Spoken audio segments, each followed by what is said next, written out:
నువ్వు క్రైస్తవుడు అయితే ఈ వీడియో ఖచ్చితంగా చూడాలి. భారతదేశంలో మొట్టమొదటి చర్చ్ ఎవరు ఎప్పుడు కట్టారు? చాలా మంది తెలియక అనుకునేది ఏంటంటే ఎవరో బ్రిటిషర్లు భారతదేశానికి క్రైస్తవ్యాన్ని తెచ్చారని.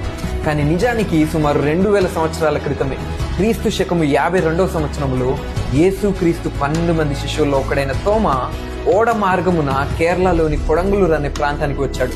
ఆయన వచ్చి యేసుక్రీస్తు సువార్తను ప్రకటించాడు. ఆయన యేసు నామములో రోగులను స్వస్థపరిచాడు, దురాత్మలను వెళ్ళగొట్టాడు, మరియు గొప్ప అద్భుతాలు కూడా చేశాడు. అయితే సువార్తను విని జరుగుతున్న ఆశ్చర్య కార్యాలను చూసి ఎంతో మంది యేసుక్రీస్తు యందు విశ్వాసం ఉంచారు. అదే క్రీస్తు శకం 52వ సంవత్సరంలో విశ్వసించిన వారు ఇచ్చిన భూమిలో కేరళలోని పలయూర్ అనే ప్రాంతంలో మొట్టమొదటి చర్చ్ బిల్డింగ్ ని నిర్మించాడు. అలా కొన్ని సంవత్సరాల్లోనే కేరళలో 7 చర్చెస్ స్థాపించాడు.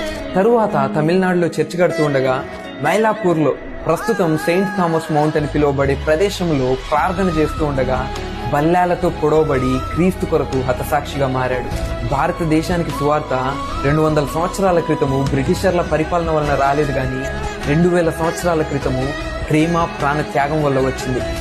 దేవుడు భారతదేశాన్ని ఎంతో ప్రేమిస్తున్నాడు.